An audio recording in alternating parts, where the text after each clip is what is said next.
நான் ஒரு 3 months முன்னாடி படிச்ச ஒரு சின்ன கான்செப்டை உங்களுக்கு ஸ்டோரி மாதிரி நரேட் பண்றேன். இந்த ஸ்டோரியில ஒரு குட் லைஃப் லெசன் உங்களுக்கு கிடைக்கும். ஒரு கிராண்ட் ஃபாதர்கிட்ட அவங்க பேரை வந்து கேட்கற அப்படி, தாத்தா எனக்காக ஒரு சின்ன லைஃப் லெசன் சொல்லுங்களேன் அப்படின்னு.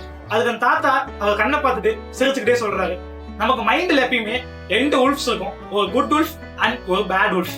நம்மளோட பேட் உல்ஃப் என்ன பண்ணும்னா நமக்குள்ள anxiety, inferiority complex, superiority complex, comparison, pressure, negativity, so இதெல்லாம் நமக்கு இன்சைட்ல ஃபீட் பண்ணிக்கிட்டே இருக்கும். அண்ட் நமக்கு அனதர் உல்ஃப் குட் உல்ஃப், அது நமக்கு என்ன ஃபீட் பண்ணும்னா கைண்ட்னஸ், லவ், பாசிட்டிவிட்டி அண்ட் இந்த மாதிரி ஒரு குட் தாட்ஸை அந்த குட் உல்ஃப் வச்சிருக்கும். நம்ம எந்த அளவுக்கு நல்ல ஃபுட் இன்டேக் பண்றோமோ அந்த அளவுக்கு நம்ம பாடி நல்லா இருக்கணும். அவங்களுக்கு அவங்க பாடி மேல ரொம்பவே அக்கறை இருக்கும்.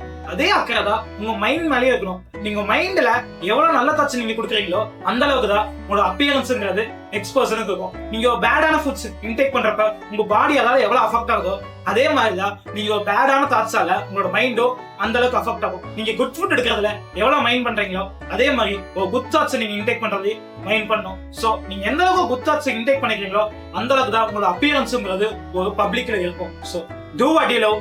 Bye from me. Meet you on another video.